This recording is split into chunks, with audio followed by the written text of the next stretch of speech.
Yo. NSA Bulls Podcast, episode 7. We are here. A week break didn't really help us well, seeing how bad the Bulls are playing. How y'all feeling today? What's up, everybody? Man, we got a lot to talk about today. What's going on? Yeah. A lot to talk about, but I'm feeling good personally. But yeah, we'll talk about the Bulls. Not much to talk about, but we'll get to it. So My God, the Bulls. Yeah, I mean, I should have just stayed in Atlanta. Coming back to this nonsense with the Bulls going on. I mean, I know we missed last week. I was gone. We actually had a game in Atlanta, but I left before the game. But we'll talk about all that stuff. Let's talk about it now. Let's talk about it now, man. Go ahead, let it rip. God forgive me for my brash delivery. But I don't remember vividly how bad these Bulls will be. Trash. They're not playing well. There's so many holes in what's going on with them right now. I mean, we're coming off 2 horrible losses to the New York Knicks.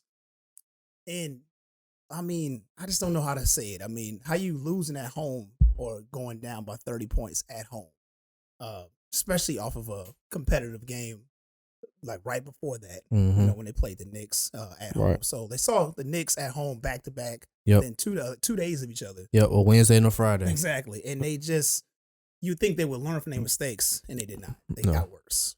They regressed. And so the first game they should have won. They went into overtime. I think Derrick Jones Jr. missed a free throw to close the game out. You know. Yeah, the Atlanta game is what you're referencing. Yeah. That Atlanta game, that was just horrible coaching. That was the last second shot. Yep. Yeah. That game was bad coaching because, let's talk about that actually. Okay. We're going in this chronological order here. So the Atlanta Hawks game, there was a lot of breaks in that game where you felt like the Bulls could just win this game and like seal it. And then they got the foul call with DeRozan hit the free throws. Yep. And they thinking, okay, we just gotta get a stop. Something told me leading up to that point that we was gonna fuck it up. And the reason why I felt that way is because Andre Drummond in that particular game was playing phenomenal. He had more points, more rebounds, and less minutes than Vooch did. Right. But what does Billy Donovan do? He decides to take him out the lineup. Yeah. Let's take him out the lineup. Even though he's playing well. Exactly. Right. That was a brilliant idea. And it got to a point where we needed to stop a basket, not a three-pointer. We didn't even need to stop a three. We just needed stopping a basket, like anything close to the rim. Rim protection. Right. So who's our best rim protector on our team? Andre Drummond. Right. Yeah. From a defensive standpoint. Exactly. So. And Billy decides not to put him in the game. Who you put him in the game? Who we put in the game for him? I mean, Derrick Jones Jr. was in the game. Derrick Jones Jr. got scored on. So was Vucevic in the game? Is what I'm asking. Vooch was in the game. Okay. Yeah, Vooch was in the game. Vooch, he was guarding the inbound initially, and then it was a delay of game. I think Atlanta had put out. They wanted to just kind of assess and see like what the Bulls was, stacking up defensively. And you typically see this with teams where they would just want to get a feel for like how your defense is set up, and then they go back to the drawing board. So what they do is they step out of bounds, right. Delay a game, and they go back to the huddle. Like, all right, this is how they position. Like, right. So basically, Vooch was guarding Trae Young at first, the inbound to block his vision, and then somehow they decided, all right, we're not gonna need Vooch right there for the inbound. Right. But if you don't have him on the inbound and you got him at the rim, what the hell you got him at there? So they was guarding the 3-point line. Right. Like as if Atlanta needed a 3 to win the game. They just needed a layup. They just needed a basket, basically. They got exactly what they wanted. So they got exactly what they wanted. So it's just a lot of bad things going all the way around for the Bulls right now. And I just don't like what I'm seeing. I mean, we all don't like what we're seeing in terms of the coaching, the productivity, just the turnovers. It's just a lot going on. A lot of turnovers for sure. Yeah. It's just crazy. Yep. Then you look at the Knicks games, and we talked about that like just slightly like before this, knowing that they need a win, knowing that they need to, get back into the win column. I mean, they currently right now are, the last 10 games, 3-7. And the Knicks gave us breaks, because Brunson was playing out of his mind. I mean, you know what? Let me take that back. Brunson was not playing out of his mind. Brunson's been playing like Brunson the whole season. Mm-hmm. You know, this is what Dallas is missing. But he averaging 21 points a game for the regular season. But he looking like Allen Iverson out there. Right. You know, the way he did Caruso, so nasty. I mean, he just made the man fall, hitting daggers in his face like that. Yep. Then he did it again like 2 nights later. Right. You know, so he was playing efficient basketball. You know, my hats off to him for that. But it's like they didn't learn, you know, when you just saw the team like 2 nights before that. And then they got played worse the following night. So it's just bad for the Bulls right now, all along and all the right round. I mean, I can individually nitpick at guys like Zach LaVine, and how terrible he's been playing, you know, and just lackadaisical effort, and it just bad shot making. It's just we talk about it all the time with Zach, man. I don't know how much further I could go with this, but no, yeah, but I'm saying like, it just seems like they're distracted, man. It's not like obviously it has nothing to do with talent. It just seems like they're distracted out there, and it's like just lack of focus. Yeah. You know, lack of focus. It's just like they don't really care as much. I mean, I mean, you can only go off how they're playing, right? Yeah. So I mean, visibly, is that what you guys see? Like, it's just going with the motions, or I just see a bad team. With the bad shots, like I see a bad team. Yeah. Yeah, I see exactly what you see in Sean. I see a bad team that, you know, they put themselves in predicaments they don't need to. So their issue that I've noticed is that they go to Vooch early in the game, right? They go to Vooch in terms of like, you know, interior presence and, you know, post up, you know, and it works for the most part. And then typical Vooch fashion, he gets away from it, and he wants to start shooting these threes. Or the guards like DeRozan and Levine, they just start taking bad shots, individual ISO basketball, and getting away from feeding the big man down low.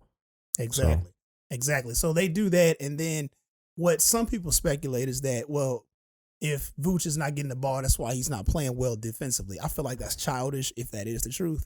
But I could see where that could be an issue where he's not getting the ball, and ultimately because he's not getting the ball the way he wants to get the ball, he's not putting the full effort in defensively. But my thing is like something got to give. I mean, even if that's true, you're not getting the ball, you can't be acting like that and just saying, oh, okay, I'm not going to. You still gotta be in defensive effort. You gotta be engaged, man. I just look at that as just that's weak, you know, if that's the truth. But I mean, you know, we talk about Zach LaVine, right? Let me get to that for a quick second.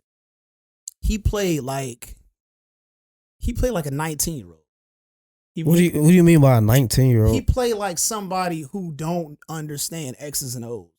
He has like his acumen, his basketball IQ is not on par with his talent.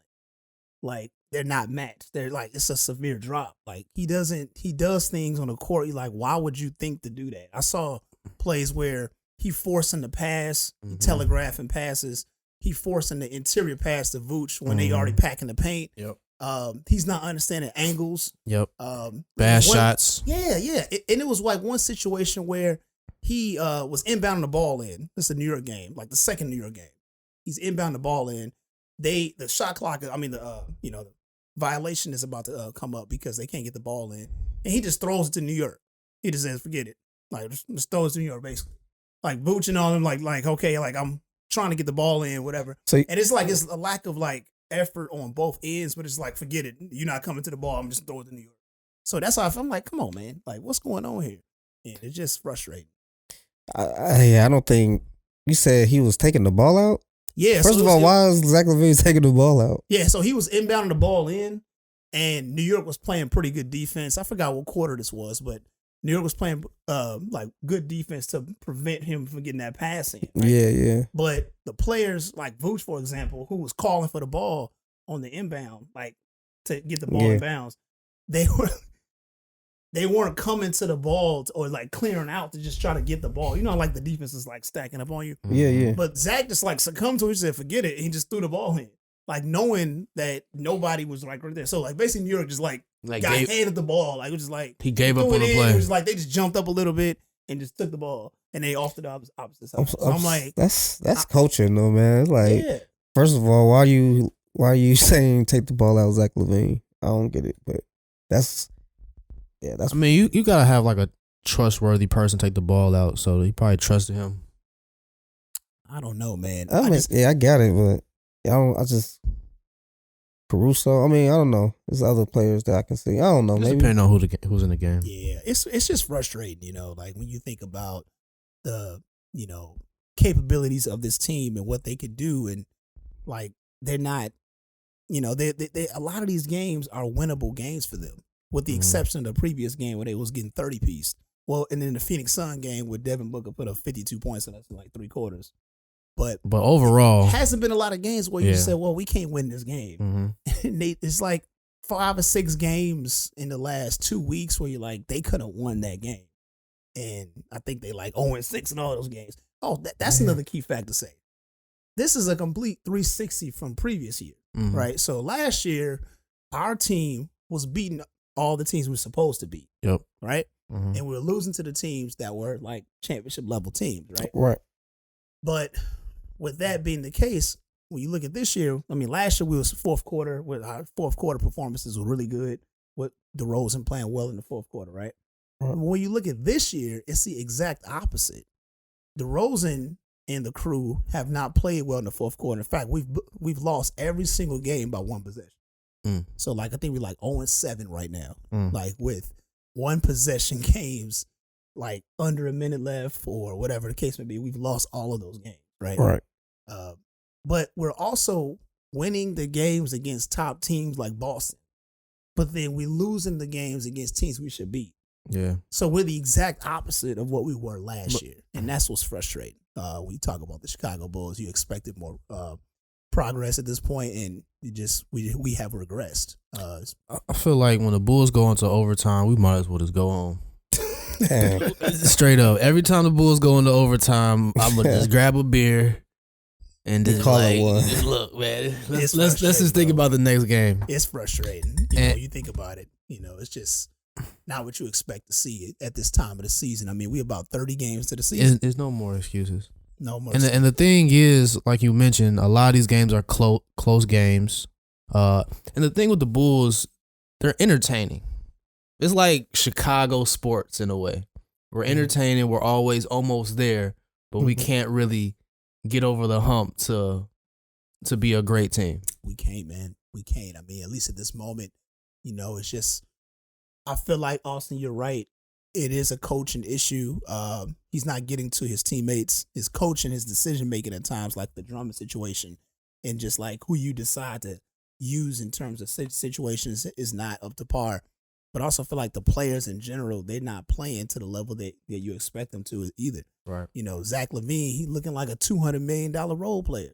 Every time the game get down to under a minute left, they just revert and say, all right, DeRozan, isolation. Let's do it. Isolation, right? And he's relegated to just being like just out there, right? Right. He's not even posing himself as a threat when it comes down to like a minute left in the game, right? So because he's succumbed to that role, right, it makes it even easier to go at DeRozan if you defended DeRozan, right? And DeRozan comes to it because he goes to this black hole moment where you're like, I'm just gonna shoot this motherfucker. Yeah. And that's the issue I have with everybody all around. It's like nobody's trying to like assess the problem. They just doing the same thing every game. They basically, the Bulls said we invested in Zach LaVine, but Zach LaVine is playing like he's only averaging 21 points a game right now. That's all. Yeah, so it's like numbers aren't good enough for $200 million. No, average numbers. $215 million. Those are good average player numbers. Yeah, for a season, but not for your supposedly number 1, number 2 guy. So should the Bulls like move DeMar DeRozan then and make? I don't have that much faith in Zach LaVine to be able to carry your organization. But I'm saying though, he's not the number 1 option, right? So in order to get the most out of Zach LaVine, do you think like he has to be the number 1 option? That's what I'm saying. Yeah, but that you're gonna put your team at risk of not being that good of a team if Zach LaVine's the number 1 guy, because I mean he's been in the league for like 9 years now, and he's had plenty of opportunities, even when he first got on the Bulls, to like lead a team to get into the playoffs, and he didn't even make the playoffs those times. So I think he's kind of proven that he's not really that guy, but he could be a hell of a number 2 option. Yeah, but the contract says otherwise. I know. I agree with you. Yeah, like but it's a different time now. The money is not always gonna mean that you're that guy, because now they're just paying people. That's crazy. I mean, it's not crazy. I mean, shit. I'm happy for him, but I'm just talking about the play. I'm talking about the performance. You know, I'm talking about like 21 points a game. Like, I mean, but it's not. The season's not over. I it's can't not over. Realize but that. If we're doing All-Star voting right now, I mean, our 2 guys probably wouldn't even make the All-Star team. I mean, DeRozan averaging 25 points a game, almost 26. I think DeRozan will make it. Levine won't make it. Possibly. Like, I feel where you coming from with that, but I feel like DeRozan will make it. Levine will not make it because Levine has not put up performances throughout the season so far where it's like he's stamping himself as a star. He hasn't stamped himself as a star. He's stamping himself as just another guy in the league that can get you some buckets. But yeah, I mean, at this point of the season, it's like saying Jordan Clarkson looking better than him. And that's crazy. But that's why I'm saying, if he was a number 1 option and then you just trade to get somebody that's complementary to his game, because to be honest, DeMar DeRozan is like Zach LaVine. They games don't match. You know what I'm saying? I mean, like, sync well. They making it happen. You know what I'm saying? I think they can make it work very well. It's just they're not on the same page, and that probably just goes back to coaching. Because you have 2 really good players that can score and create opportunities for other players, for their teammates. They're just not really taking advantage of those moments. They just, like we referred to, they look lost out there sometimes. And they can all just get on the same page and have the same mentality and the same goal. I mean, we say all the time, we could be a dangerous team. You know, I feel like they really can work well together. You know, maybe not the personalities, but the talent, they could work well together. Because we can take speculations that maybe Levine is not happy. Levine wants more touches. He wants to be maybe the guy.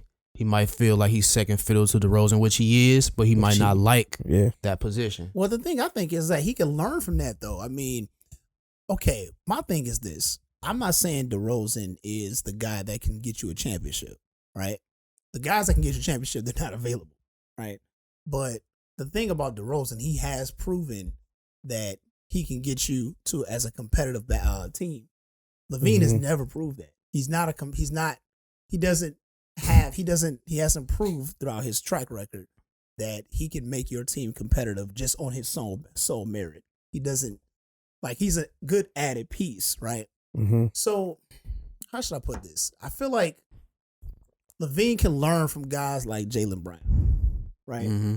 Jaylen Brown, right? And then you look at Jason Tatum, they are a 2-headed monster. They're perfect right? combination. They're a 2-headed monster. They are younger. We get it. I mean, like, DeRozan is older than all 3 of them, right? But the thing is that they make it work and they complement each other, right?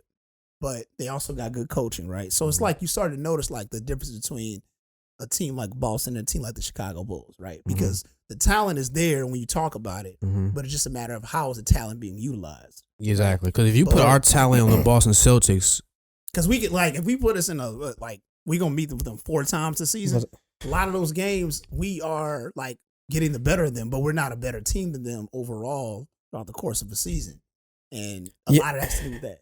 I get that logic, like, but wouldn't you agree? Like, both of them, they elevated too once Kyrie left, because when Kyrie was there, they was all on the same team. Like, Tatum was the second option, and then Jaylen Brown was the third option with Kyrie. That's how I saw it. So when he left, that means Tatum went to the number 1 option, and then Jaylen Brown went to number 2 option, and then they can show improve, and they complement each other. But I don't know. I just think Levine and DeRozan, they can play together, but maybe if it was swapped where Levine was the number 1 option and DeRozan, but I don't think DeRozan's going to take that back seat. Well, my thing it's the same dynamic with like LeBron and Wade.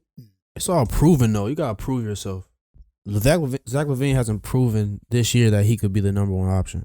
And even last year, he didn't really prove he could be the number 1 option. Well, my issue, too, is I agree with both of you on that. My issue, though, is that, like, neither one of them are assessing what's needed for the greater good of the team. Right. So my issue is that like they both just going out there chucking shots up, Mm-hmm. right? And then they both have very mediocre defense, Mm-hmm. right? Wow. So my thing is like if you are a Zach LaVine, right? Because you're younger than DeRozan's stuck in his ways, right? I'm not saying it's cool, but DeRozan has proven last year that we need what he provides, right? Not saying we don't need what Zach LaVine provides, but Zach is early in his career where I feel like he's also young enough too, where he can make adjustments if he just had the right mentality. Mm-hmm. You can say the same thing about DeRozan, but the thing is, like if I'm Zach LaVine, I say, okay, you can score for us. I'll have to score as well, but I'm gonna start taking more pride defensively because both of us can't be, A defensive lackluster liability. defensively. Both of us cannot be lackluster in order for us to be a good team, especially with us both playing a perimeter. And we're seeing perimeter guards every night that can drop 25 to 30 points on us. Right. So one of us has to really, I mean, you would prefer them both to do that, but at least one of y'all got to say, look, I've got to lock somebody up tonight, or I got to put pride defensively. I'll figure out the buckets later because I know I can score, right? At least let me hold people down, and then our team is good enough offensively where we can, put points up on the board. But if we can't get stops, then we can't stop making turnovers, like stupid stuff like that, and unforced turnovers too. Like a lot of times, it's not even the defense that's forcing us to do this. It's just like I said earlier, that example. You just threw the ball to like opposing team, like you just not reading Unforced like, how they turnovers, playing. yeah. Yeah, you just those kind of things. That stuff will kill you, and that's what happened in the New York Knicks game. Like they was giving the game away. Yeah. And, and a lot of times you see when the Bulls playing recently and they're still in the game, I hate to say it, it's because the other team is just like not playing up to par. Like when we saw the New York Knicks game, the first time they played with the New York Knicks, Julius Randle, for whatever reason, thought he still be thinking he the man. He's not the perimeter. man. He's not that guy, right? Yeah, man. But the thing with Julius Randle is he basically was giving us the game because he can't go right like that. He a one-armed guy. We get all of that. But the thing is that going into the overtime period, before they got to overtime, he was just like trying to hit the game with a shot, knowing that they hot hand was Jalen Brunson. Exactly. Right? So he almost pissed the game away for them. Yeah. Because he wasn't recognizing like, all right, Jalen Brunson has really got it going on tonight. Let me just give him the ball. Right. But he was like, no, I want to do what Jalen Brunson doing. And he airballed the shot, and he gave us a chance to win the game. And then when the overtime period happened, Jalen Brunson kicked it in the high gear. Yeah. And we didn't score at all, basically, in the overtime period. So that's what I'm saying. So it's like we be giving our chances. Don't play no defense. Utilize. Yeah, don't play no defense, then suck on offense. And it comes from leadership too. It comes from the coaching. Coaching got to do a better job. It comes with our superstars, supposed superstars, because Ayo and Caruso, they're not the superstars, but they play the hardest. Yeah. And if you got those guys playing the hardest and playing smarter versus compared to your superstars, I mean, this is all out of balance. Yeah, and we're not asking for like perfection because it's like this team got a long way to go. But even for guys like Caruso, I mean, I'm giving it to everybody. Like Caruso's defense is so nice, and he plays so hard defensively. But you got to hit some open shots, man. Like I've seen moments where he's like wide open and he's not hitting them, and you can't do that every game. I mean, you got to give us some threat. It make you miss guys like Kurt Heinrich because Kurt Heinrich can play defense, but I mean, I'm not saying the guy was locking cats up, but he can play defense. He can hold his own, but he can still knock down 4 or 5 open jump shots and then get you 12 or 13 points. And that like stuff like that matters because like Caruso come out the game. And he would be like probably exhausted by guarding like the perimeter player, the best perimeter player, whether it be Devin Booker or Jason Tatum, whatever the case may be. But then you're not gonna get it back on the other end from him to that level. But can't come out of the game with 2 points in like 25 minutes of play or 28 minutes of play. That's not the ratio isn't adding up because if Zach LaVine is having a bad shooting night, which has been a lot of those this year, right? Then him getting 2 points or like somebody else that normally could give us a little bit more boost, they're not giving us the boost. But, you can put on Zach all the time, or just his, him being a star or supposedly a star. But it's like when you're not getting that help from the role players on the production standpoint from that too, that can easily put you in a situation where you're losing this game as well. So I don't know, man. Bulls, Yeah. man, they just really upsetting me right now. So All right. Well, one highlight against the Knicks game. I mean, you hate to say it like this, but I mean, Derrick Rose was in the building. So big shout out to Derrick Rose. And that poses a question that we're going to be discussing today. What Derrick Rose means to the city of Chicago. We're all from Chicago, around the Chicago area. We were here and we witnessed the rise and unfortunately the fall of Derrick Rose, but also when he reinvented himself. So, of course, we're always going to be Derrick Rose supporters and fans to a certain extent because he put on for our city. And those times were amazing.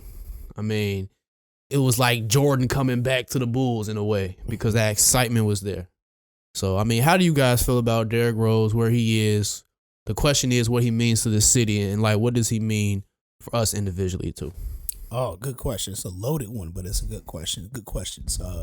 I guess I'll start first. I feel like he means a lot to the city. I mean, being from the city, the spark that he provided, the confidence that we had as fans that, we could get to the next level, and knowing how young he was when he was doing what he was doing, you had every reason to believe that, the best is yet to come. Yeah. Because he gave you that impression. Prior to him coming to the Chicago Bulls, that interval, we always had good players, but not game-changing players. We had, the Kurt Heinrichs of the world, the Ben Gordons of the world. The list goes on and on. Luol Deng, even though he's part of that team with 2011, these are guys that was like trying to fill that void for Chicago, but we were yearning for a star. Mm-hmm. And we had a star in him, and then the way he played, I mean, his play was mesmerizing, and you just had to catch the highlights to know what he did, because what he did was always something spectacular. And it was just like, I remember those are the college days for all of us, 2010, 2011. And I remember like going to the rec, you hooping for hours and hours on end. And then people talk about the Chicago Bulls and they get real passionate, because that's the type of energy he brought back to people from the Chicagoland area. People will be like, I can't wait to see the Bulls play. Bulls versus Celtics, Bulls all day. See red. You hear people saying see red, like Right. that type of energy was because of what he brought to the city. So he means everything to the city, and would love to see him back in a Bulls uniform at some point. Just to finish his career, I mean, it doesn't look like he's not getting the minutes that he used to get. Tom Thibodeau got like two guys ahead of him right now. New York is playing well. Got to give him credit for that, but just like to see him playing a little bit more. But because he still has some in the tank. I believe he does. I mean, here's the thing. I follow the Bulls like after the post game, and I remember Kendall Gill alluded to this. He was like, listen, like we need a point guard, and New York is not using one of their point guards. We could use that point guard. You're just basically saying that. He's like, we need a point guard. We need somebody that could put people in the right positions, because Zach LaVine is short as hell not a point guard. Neither is DeRozan. And Io is too young to really know how to like move people in the right direction. It's going to be a growth process for him, even though he's really, really talented. But, it's just, I remember when we was like, when those teams with Derrick Rose, I remember we used to always complain about the offense, right? Now we complain about the defense. This is crazy. It's backwards. Like, you can't get both at one time. It's just something about that. Yeah. Jeez. Yeah, that's a lot. But now, from my perspective, man, it's like a unwavering support. That's why, how the fans reacted. This is like him checking in, noticing he's about to check in, and then just, hey, it's lit because, as I like how New York just kept feeding the ball, like finding him, let him get his little, his moments on that court again. So, and that was that shit. It was exciting cool. when he hit that three. Yeah, it was smooth. The fans were going crazy. Yep.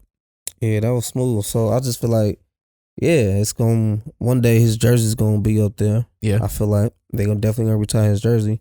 And back to your point, like he should come back to Chicago and just, finish his career. Farewell tour or something. Like still be competitive though, but And the thing with I would love to see him back, but I feel like Chicago did him so wrong. And I think, we all saw like highlights of YouTube documentary where like when he first got the news, that like Chicago traded him, and he had to walk out the room. He was like crying a little bit because he was like, I can't believe like this happened. Right. So this is like back then. So I think like even though like life has gone on and he moved on and he like evolved, like I don't know, like it might mean too much for him, but I would love to see him back. But I'm saying if he in your locker room, like, and he shared that with your teammates, that's why the Knicks probably won both games. They always gonna play up against the Bulls and shit. Yeah, I mean, D-Rose probably always gonna have some bitterness coming home and some animosity and just want to rip our heads off pretty much the organization. I mean, the thing with D-Rose is like he's from Inglewood, Chicago. You know, everybody, if you're from Chicago, you know how Inglewood is. You know, we all have family members that's like in those type of situations, and he overcame the odds. He went to Simeon High School. He was a fucking highlight reel in Simeon. It's like, if you're from Chicago, you had no choice but to follow him. And a lot of times, fans, basketball fans, they don't really pay attention to high school players or college players. But during that time, it was different because he was just so mesmerizing. Like the things that he was doing was just crazy. He was jumping out the gym. He was fast as hell. He was winning, you know. So I think he speaks a lot to what Chicago represents: hardworking, getting it out the mud, you know, fearless, humble, getting the job done. So like what Austin said, they better retire his jersey. I mean, I feel like it's 50-50. I feel like the ownership now probably will. But before it was kind of up in the air. But I feel like the team that the Bulls have, as far as like the people in charge, I think they would get the job done and retire his jersey. And it would be cool if maybe he even get a statue. You know, that would be cool. That would be cool. But we talking about Chicago Bulls too, though. And I feel like just getting his jersey retired, that would be amazing to see that. I feel like he definitely deserves that. But given how they did Scottie Pippen statue, I don't know if they're going to get Derrick Rose statue. You know, they did Scottie Pippen dirty with that statue. I never liked that statue. I thought that statue. Is it a statue or a bust? Like when it was like, he got a half cut. I'm like, of all the highlights Pippen did in that jersey, y'all give him one of these. Like they gave him like a cut. Yeah. Like I haven't even seen it. Yeah, like it's like certain angle when you walk in United Center. It's like just a certain angle. You gave, I mean, I get it. It's Jordan. You're going to get Jordan that amazing statue. Right. Infamous. Pippen this half. Like, I just, like, come on, man. Come on. Y'all could have did better. So I'm only saying that because that man, like, was amazing for us as well. But, you know, to see Derrick Rose get a statue, I would be shocked if they gave him that. But just get his jersey retired. I'll be happy to see that. Very happy to see that. Yeah. But, you know, in other news. Yep. Around the league. Yeah. We do have some new trophies with some new names on them. Mm-hmm. How you guys feel about those changes that were made? I didn't see it coming. I mean, the NBA has really been shaking stuff up lately. I mean, you know, it all started like right after Kobe Bryant passed away. They named the Kobe Bryant the All-Star Game MVP off of Kobe Bryant, which I thought was, you know, really, really good, really respectful.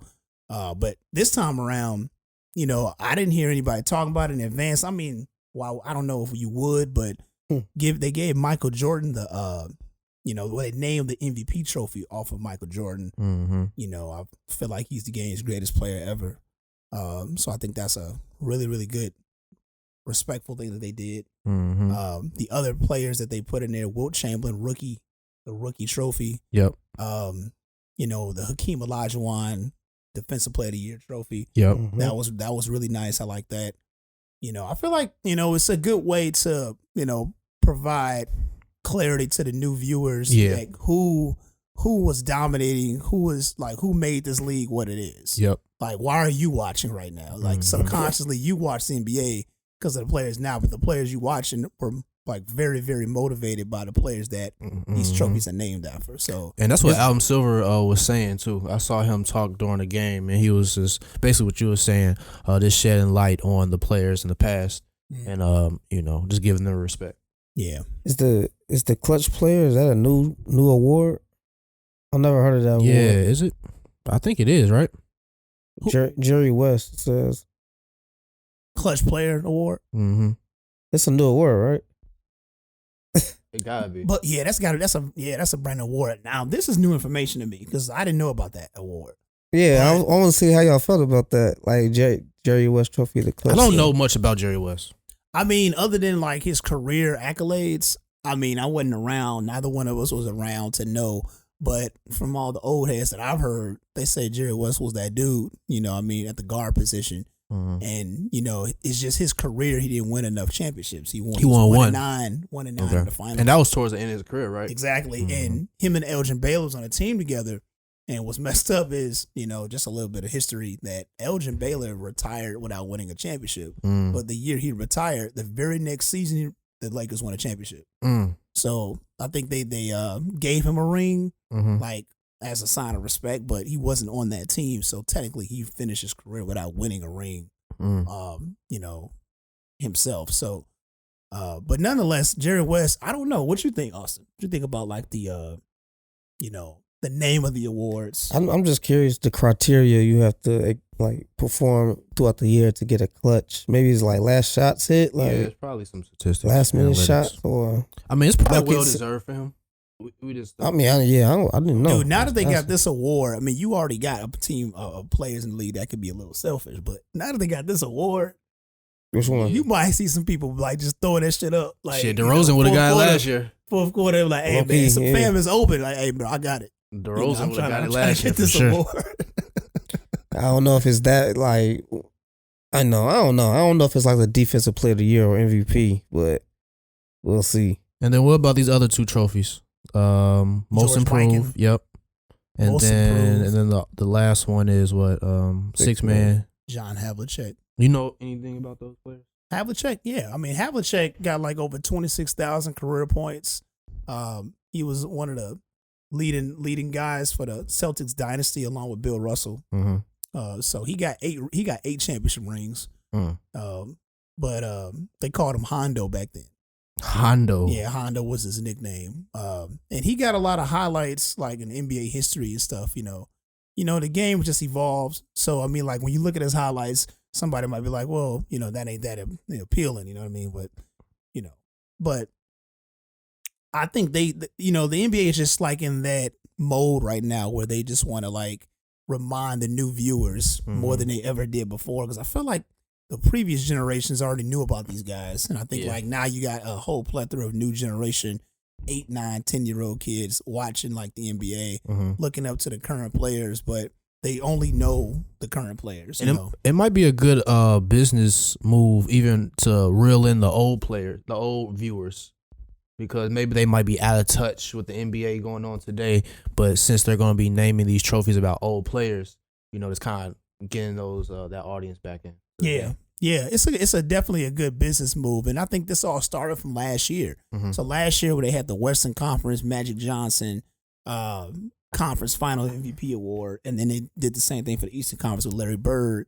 They just kept the ball rolling from there, and then in the middle of that, obviously, you know, God rest his soul, Bill Russell passed away. They say, you know, we're gonna put the 6 on everybody's jersey, and that might be a permanent thing. They might not do that just for this year. They might do that for years later. They might. Who knows? But right after that, you know, they start saying, all right, we're gonna name everything else. Now that we started this trend, we might as well just keep it up. So yeah, I think the year 2023 coming up has something to do with it too.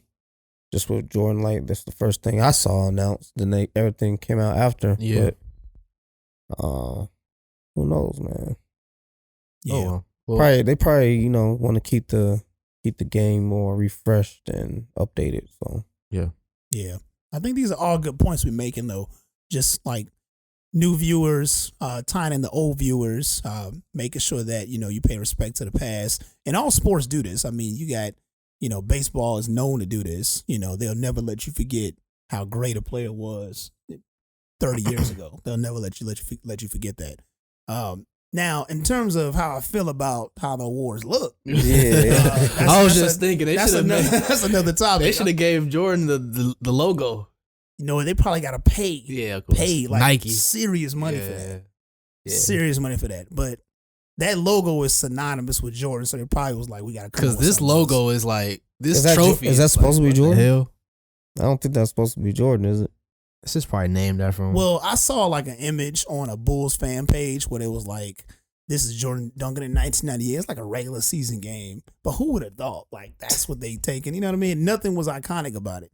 But it was like, it looked similar. But the detail of it, because I know you a fan of detail, the detail of that trophy, it got like, I guess, 5 corners of it, which symbolizing 5 league MVPs. And they got like different 23 carats to symbolize like 23 his number. It's like little stuff like that I read about or read up on it. But yeah, it's the only one that looked impressive. like that too. Everything else looked the same in those nets. So interesting. I mean, do you think it's better than the last one?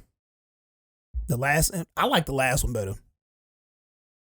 I like the old school look of an MVP. But I could be a traditionalist at times. So I mean, you know, we'll see. We'll see how it look. It looked little. It looked little compared to how the old one looked. Right. But I guess I gotta see a player getting it at the end of the year. Yeah. And to kind of like compare it. So yeah, like that's what they did. They they did like little things to tweak it to kind of like symbolize like his career. Yeah. Who's the last MVP trophy?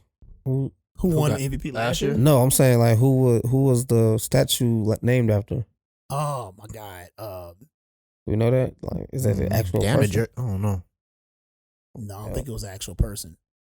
No, not the MVP. I don't know. This is good conversation. I mean, all these years in the MVP, I never thought about a person. I mean, now that we in this topic, never thought about it being named after a person. So, yeah.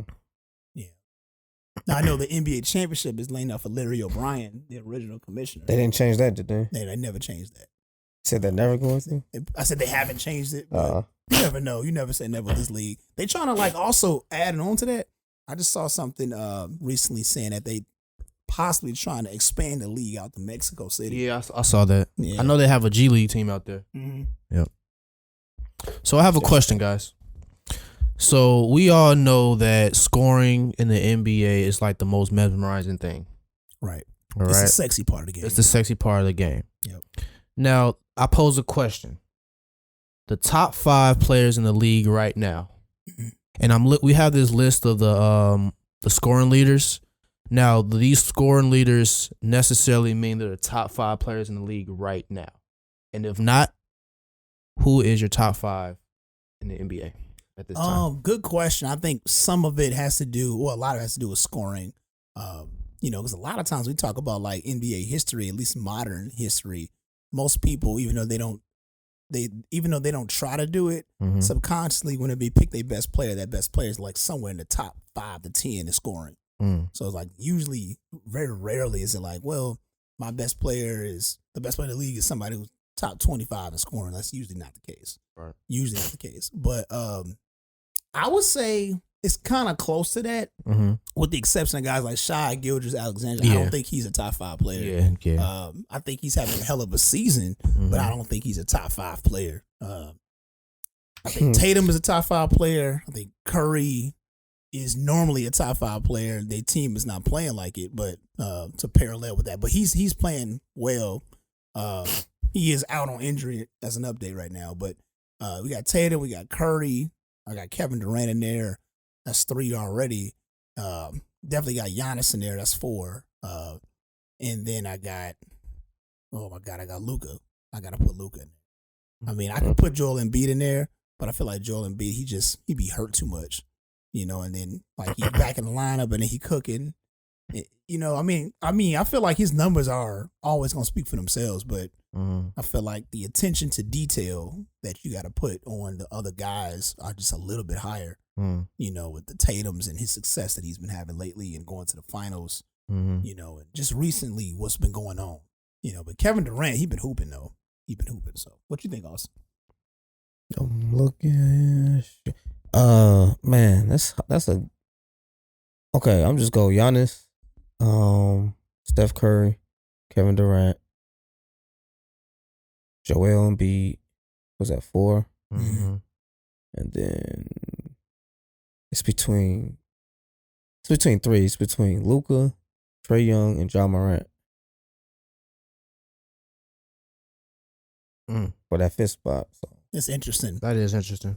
I would have to Gotta say my apologies to Ja Morant, but I would definitely disagree. Yeah. I'm not gonna lie. I would have to put Joel in there. I'll put the top five leaders. Just take Shy out and just add Stephen Curry, and I feel like those are the top 5 players in the NBA right now. And I not Kevin Durant. Not Kevin Durant. No. Okay. Really? No, I would not put Kevin Durant in the top 5 right now. Greatest players right now in the NBA right now. I mean, he has one of the best careers out of everybody in here. Mm-hmm. But no, I wouldn't. Right now for this season. Right now. Okay. That's interesting. I thought he was a I feel like delivered. So my thing with KD, I don't know. He doesn't always make his teammates better, in my opinion. And that's part of being a great player. You know what I mean? Because that's just part of it. So I hear what you're saying, though. I don't know. I mean, it's hard for me to definitively take KD out and put Joel Embiid in because, you know, Philadelphia as a whole, even though he's producing, you just don't get the feeling that they're going to get to the next level. Like, they're obviously better than our Bulls are, but they're not. I don't feel like he's going to move the needle. Now, let's talk about Joel Embiid for a quick second. I just want to pull off something. I heard somewhere, like, some article saying that, like, he thinks that fans want him traded. Like, I don't know how true that is, but saw something saying like Joel Embiid feels like they're Philly fans that want him traded. That sounds like some bullshit because you got to get your feelings out of this, man. It's like, just play the game. Like, yeah, you're an NBA player. Like, the city appreciates him, I feel like. Don't be listening to, like, the little comments on the side. Right. Just go out there and do your thing. Right. But you never know. Like, I feel like he is somewhat a little calculated. He probably is trying to plan, like, if this don't work out, let me get the hell out of this city. Right. Kind of thing. I mean, it's still early, but I don't know, man. But Joel has always been a guy that wears his heart on his sleeve. Yeah. Like when he win, he's overly ecstatic. He's overly like ha ha ha ha laughing in your face kind of thing. When he losing, he be crying. Yep. You know, he be like real like, you know, like in his feelings. So, yep. Yeah. But it's interesting though. Top 5. I mean, it's hard to make a list of it at this point because so many guys kill it. Yeah. Neither one of us mentioned Devin Booker, and now he lighting everybody up right now. So he's the offensive juggernaut. Top 10 for sure. Yeah. Top 10. Yeah. But I mean that list can get played around with so much, and it's kind of just would you consider I think best attributes of the player? I think top 10 would be easier and more, you know, more of a list to kind of talk about because of the simple fact of 5-5. Would you put LeBron players. in your top 10? Yeah, I don't think so. No. Nah. Would you put Kyrie in your top 10? Yep.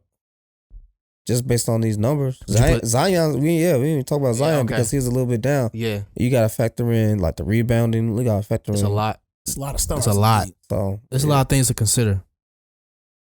I don't know. But you're just looking at points, but I mean, it's so many other plus. You got plus minus, you got efficiency rating, you got you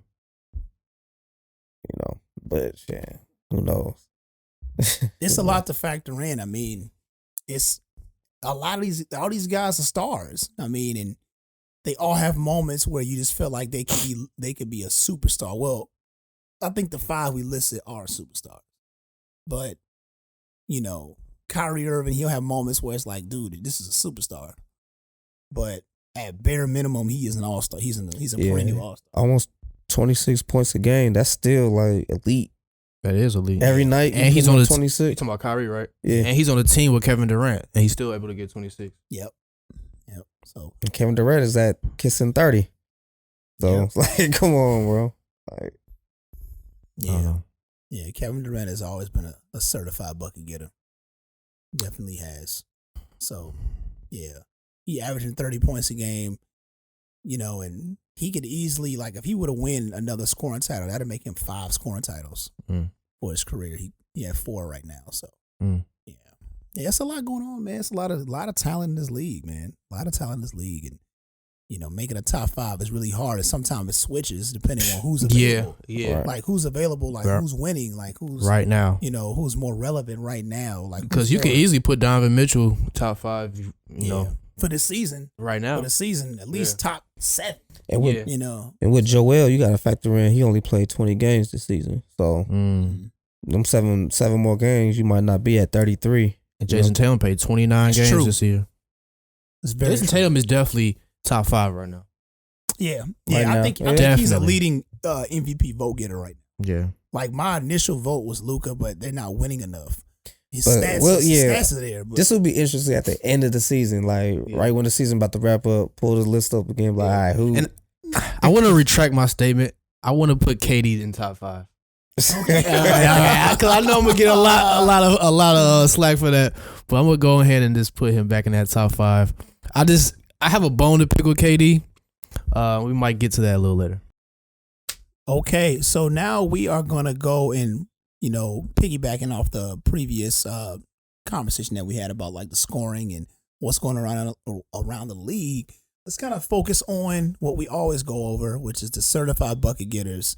But at this point, we're going to go over a couple of segments. We're going to go over the previous week and then this week. So let's talk about it. A lot of guys in the league, as we always talk about, that are really putting buckets in the basket, scoring at a high clip. From last week, we got Zach LaVine with 41 points versus the Kings in an L.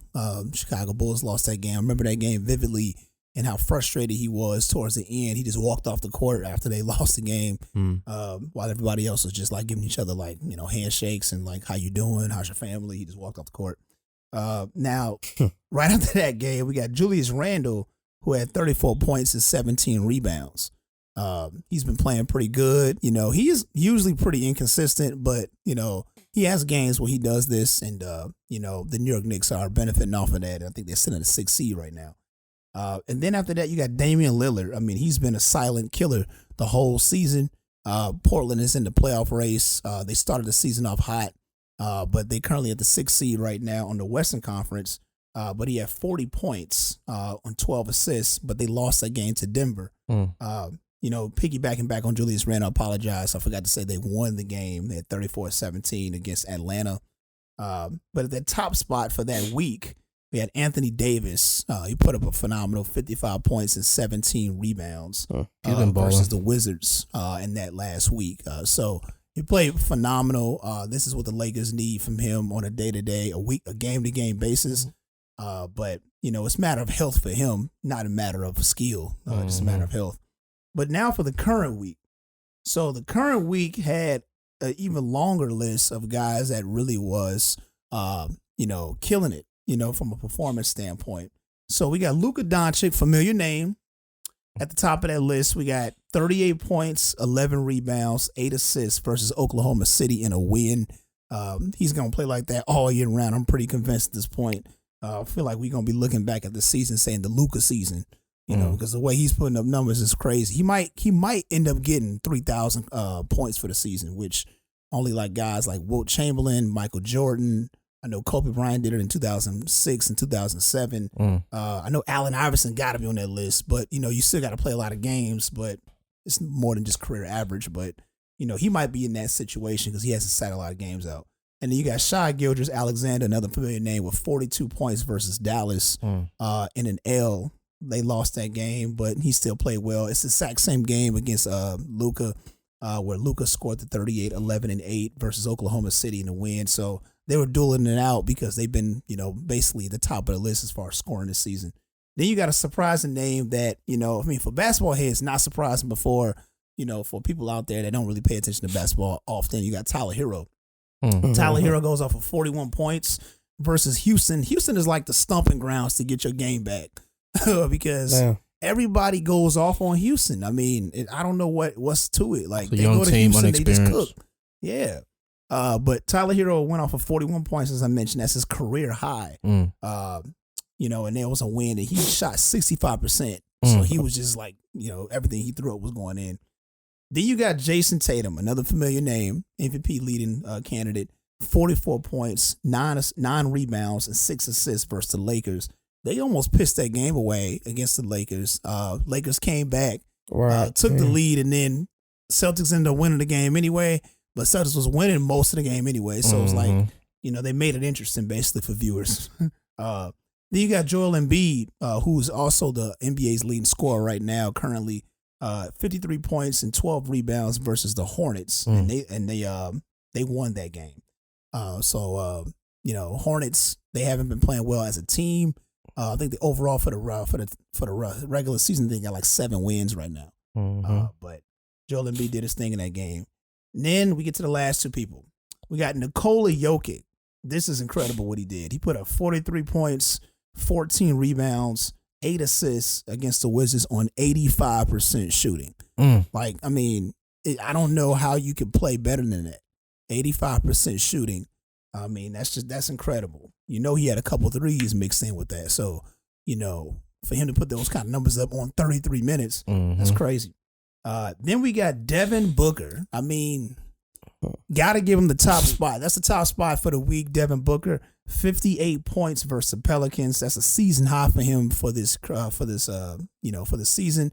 I'm pretty sure he might break that or tie it for the season as the season progresses. But he also just passed 12,000 career points, which is the 6th fastest in NBA history, with the likes of Carmelo Anthony, LeBron James. You got Kobe Bryant in that list as well too. Tracy McGrady in that list as well. And I'm missing a name right now, but overall 6th fastest in the league history. So a very impressive feat for him. But they needed all 58 of those points because the Pelicans have been whooping their ass. Yeah, I was gonna say that would have been their 3rd loss if they would have lost, right? Exactly. In the way that the Pelicans have been beating them in dramatic fashion, they very motivated to play them. They lost to them in the first round last year. Right. And Pelicans are a serious team as a threat. But that's the list. Certified bucket getters of last week and this week. We'll keep them coming. Just reminding all the viewers out there, like, who's really killing it for the week. And there's a lot of guys out there also who's getting 30 points, 32 points, like Kyrie Irving and his game-winning shot against the Toronto Raptors. But those other guys putting up gaudier numbers, it's just hard to like ignore that. But yeah. There's literally 6 NBA players averaging 30 or more points, and then 2 players in the NBA averaging 29 point whatever. So it's damn near 8 people in the league averaging 30 points. It's crazy, man. And that's why, like, you can't compare eras, but, like, let's take that for a vacuum, right? 28, 29 points a game. If you was averaging 28, 29 points a game in, like, 1998, you was the NBA leading scorer. Yeah. Jordan averaged 28.7 in 1998. So if you averaging 28 back then, I mean, now, that's like, what, 7th or 8th, right? But it's also just like, I don't know, man. The game is just so different now. It is. But even if you take that era, we got to go that far back. Just 28 just 15 years ago. It's even like 2010. Yeah. I think Kevin Durant got a scoring title or 2 on averaging 28 a game. You know, so it's like. Which is good. Yeah. But this is not what it is today. That's amazing. I mean, there's only 2 players in the league history that average 30 a game. So what does that mean today? I mean, the league is about scoring. Yes. But how different are these eras? Very different. Oh my God. I mean, like, I feel like I sound like an old head saying it, but like, just what you can't do defensively. Like, it's obvious from a fan standpoint what you can see. Like, they all about spacing now. And they don't allow chippiness anymore. Like, even before it gets to that point where it looked like it could get a little chippy, referee intervenes, technical foul. Like, and it's like they used to like let it like manifest a little bit more, as long as you didn't do anything heinous, like clothesline somebody mid, like you know what I mean. Like, it had to be something very blatant for you to get text, or like you were just always in the official's ear, and the referee just said, "Look, I'm gonna just have to put you in your place and like get out of my face, whatever." So, but now it's like they just more open to like the tech just like bam, they're throwing it out. But it's a different league. I think what you're allowed to do, like a lot of players are allowed to carry, take extra steps. Yes, the offense has more leash when it comes to officiating. So yeah, it was a clip that you showed me with John Morant carrying and traveling, like he was walking up the court. It's not a knock on John Morant, by the way. He's still a talented player, but he would just walk. He walked like 4 steps, and they didn't even call nothing. Like, he was like, before he picked the ball up, dribbled the ball, he just walked it up the court, and there you go. It was a travel and carrying a lot. They've been calling a little bit more travels. They've been calling a lot of travels on the on the catch. like when a guy like he got his pivots mixed up and he just like about to take off, whatever. They've been calling that a little bit, but from a star standpoint, like they don't really call like a lot of blatant stuff anymore. You know, it's more open than it's ever been before on that level. But I just prefer a little more defense with that nice offense. You know, because it lets you know like who really is like the creme de la creme. Because no knock on Shy, but man, I mean the man averaging 31 a game. I don't know if like is it really that he's just that nice, or is it like because I know he nice for 25 a game, 31 like because like when I look at it like when you hit 30 is like 30 is legendary level. You know what I'm saying? When you averaging 30 for a season, you are putting yourself in a legendary category. They call a lot more fouls nowadays. They do. Guys will come out the game with 13, 14 free throws. You know, I mean, it's just a lot, you know. And that's like I said, once again, no knock on guys like Shy either. It's just the fact like the way the league is now, it's like 30 is the new 20. You know, like that's how it look like. Because, you know, like you can always find in every era 10 guys that was averaging 20 for the season, right? 20, 24, 25, right? But then it's like when they say like 30 was like coveted. Like you averaging 30, every era had like that one guy doing 30 or two, right? But not 6. You know, like 6 guys averaging 30. It just seemed like it's like the new 20. That's what it seemed like. Yeah. That's why I said wait till the end of the season, see who gonna be the bar scoring. So yeah, still got what 50 more games to go. Basically, about give or take. Still putting up buckets. Yeah, you never know, man. These players are also very smart. Not saying that it's cool to do this, but some players might sit out just to protect their averages. Like when they going to get certain cash, be like, you know what, I'm going to sit out, man. I can't play this game. I'm gonna mess my average up. All this sports. I mean, we look at DraftKings. You know, fans bet on stuff like this. They know what's going on. They know what's going on. They know what's going on. Hey. Like they're like, man, my average is whatever. Right. And I don't want to mess that up. Yeah. They can't say that to the media because it sounds soft. But it's always on the athletes, you know, like stats. I mean, even like in baseball, like you know, batting average. Like, damn, they gotta get that up. Yeah. Speaking of scoring too, I think a side note too. I think I saw something where said James Harden just passed Charles Barkley on the list. All-time scoring? Like all-time scoring list, like 23.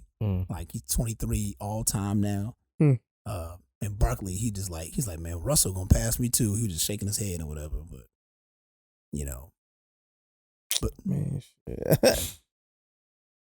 These guys are playing longer, right? Ultimately. Yeah. They have more longevity. Yeah. They're putting more money into 20 years. I mean, I wouldn't be surprised to see Curry being like the top 5 or 6. Because he got like over 21,000 career points already. Yeah. But, you know, he might be able to I think he might get about at least 25, 26 career points, you know, staying healthy. That boy LeBron finna get the number 1 spot. Yeah, he definitely is going to get it. He won't stop at until he get that spot, man. He going to get that spot. He going to keep playing, you know. Who's the next closest player? Carmelo? He ain't playing no more. Who else? Carmelo's number 9. Kevin Durant. That's kind of crazy that Carmelo top 10. That boy Carmelo. It ain't crazy. Buckets, I don't think it's crazy. You don't think that's crazy? He's down to get 20. Yeah, he was 27 a game. Since he came into the league. He was having like 25. But the thing too with Carmelo is that like he put buckets before winning. Like he did that. Like, yeah. Because he had that chance to come to Chicago. And he could have actually did the same thing for us here in Chicago. But he was like, Durant. nah, I just want to score. Yeah, that boy James Harden, number 27. Yeah, Harden's Russell Westbrook, number 29. Yeah. Jerry West, 23. Havlicek, Kevin 17. Durant, he gonna be up there when it's all said and done, above Carmelo. Yeah, KD gonna be up there. Wait, that's crazy. Let me look at that again. Kevin Durant is number 14 all time, no 18 all time scoring with 968 games played. Exactly. Everybody else got over 1,000. Sheesh. Yeah. Shit, look at Jerry West. I'm gonna just say what they all say now. They say updated. Jerry West putting up buckets here. Yeah. Jerry West too. 932. Yep. Yeah. That's tough. That's crazy. Yep. That's crazy. And you got in that top 5 list, the top 5 scorers, you got Kareem, you got LeBron, you got Karl Malone, you got Kobe, then you got Michael Jordan. That boy Mike gonna get booted out top 5. He is. He gonna get booted at top 5, but that's why I say like the way the game is now, man. Yeah. And you look at that list too. This is not just like trying to protect Jordan and like that. Oh, you look at this list, that top 5, everybody played 20 years. Yeah. Every one of them played 20 years, right? Yep. But the funny thing, also as a fun fact, is when you look at that list, right?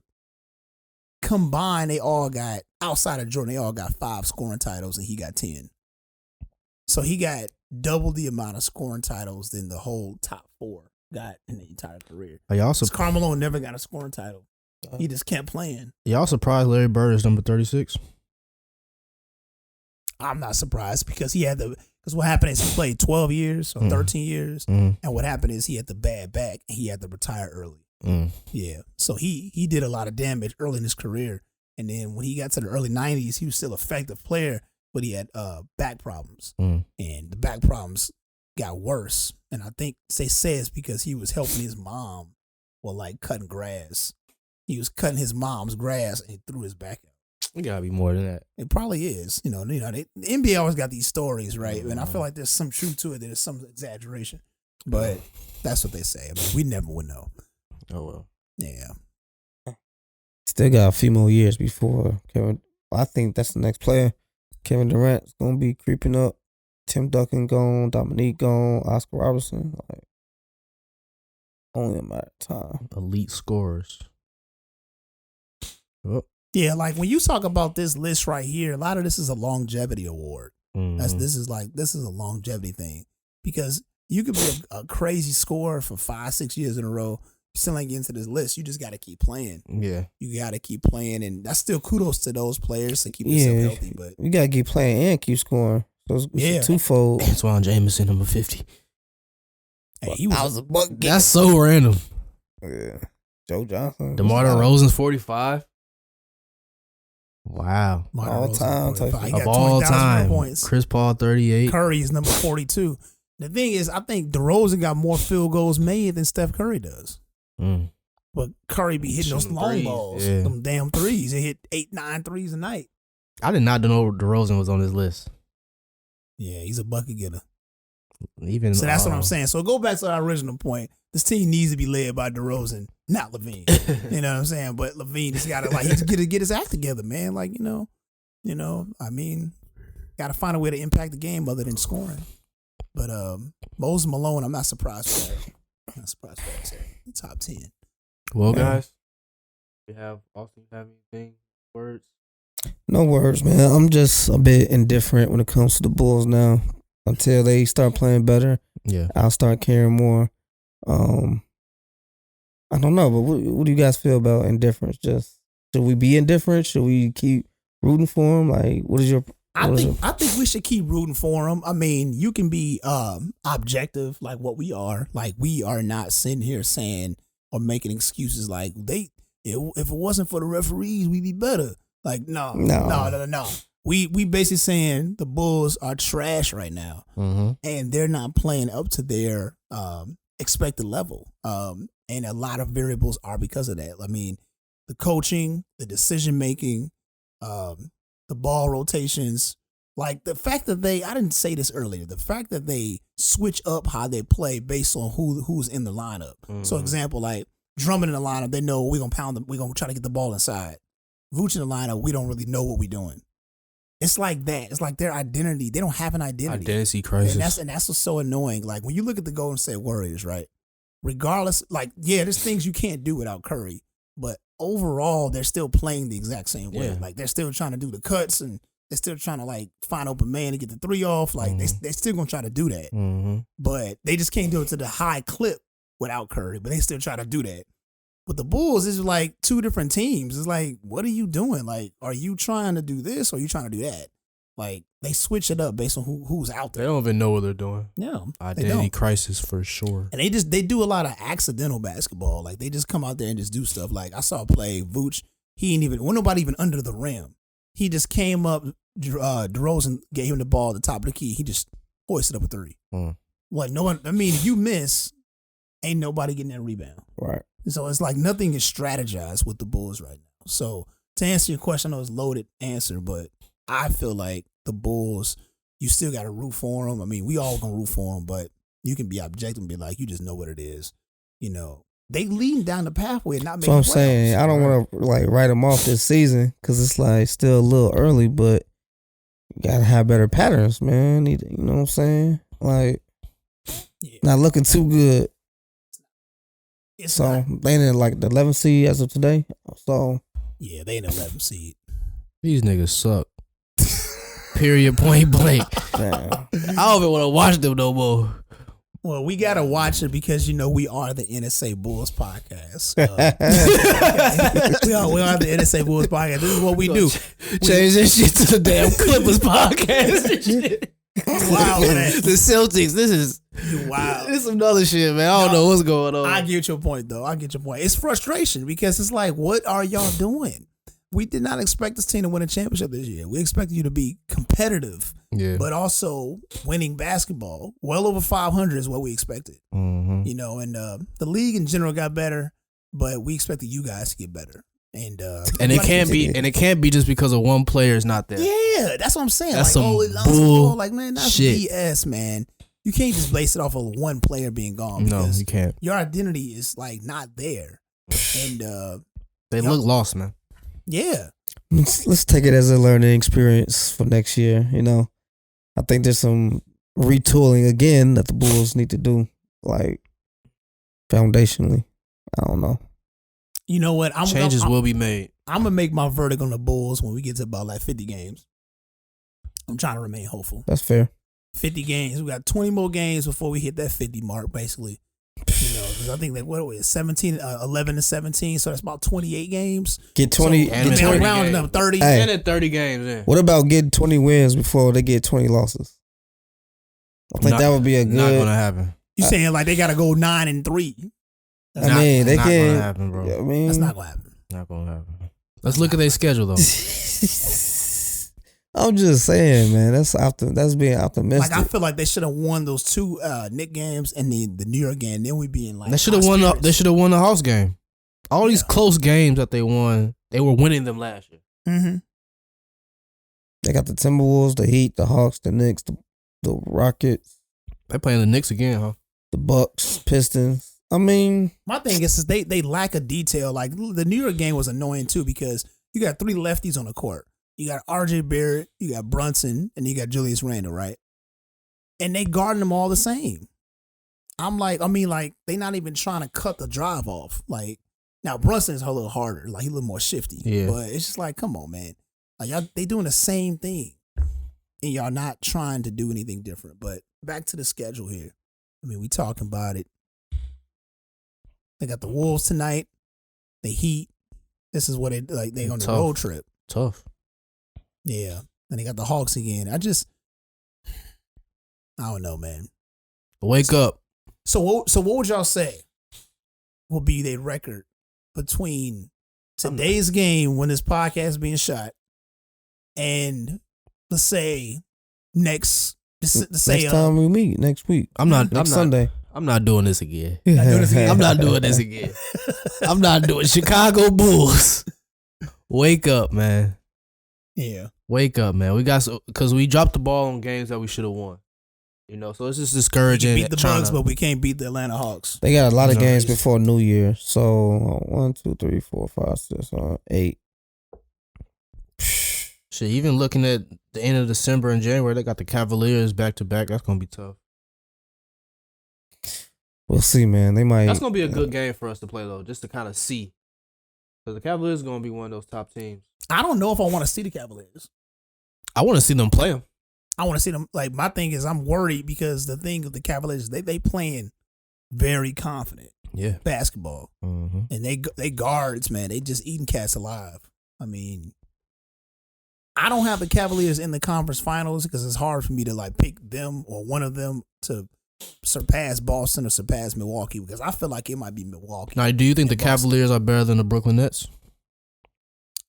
Outside of the record, like playoff time? No. No, I got that remains to be And seen. I will agree just because I feel like Ben Simmons has been stepping it up, and that can go a long way. Yeah. Along with those powerhouse guys. Yeah, and then Kyrie is looking like Kyrie. Kyrie, man. Shout out Not to that him. he never did, but I feel like he's putting stuff like all that stuff that's off the court behind him. And he just focusing on just going out there. And I heard something since he's came back into the league, since that little break or whatever, the Nets have the best record. Dang. So Kyrie is playing with a chip on his shoulder. Vengeance. I hate to see it, but it's good. It's good to see. I don't know. I guess I'm a fan. Yeah. But of course, Bulls. But I mean, you like to see players who are quote unquote elite just put it all on the court. You know what I'm saying? Even going through like public, BS. It's good to see great players shine, for sure. Yeah, especially the way he play. You know what I mean? The way he play, he got a very aesthetically pleasing game. Mm-hmm. The way he played basketball, people like to watch that. Like the fact that he crossed Van Fleet like that was just so dirty. That was dirty. The way he did Van Fleet, like he crossed him so nasty. But that goes to my point. Like that's the point we want to talk about. Let's talk about that Real quick. What was your question? The question was closing the game, KD or Kyrie? And who would you pick? Kyrie Irving. This is actually a good conversation because it's not as easy to just say. How about this? We go along, we say our answer, we come back next week and explain. Okay. I actually agree with you on your take, but I just know it ain't easy. I'm going to go with Kyrie, but I'm also going to say that the thing Kyrie, let me explain this. Because, I'm always long-winded, but I got to go this way.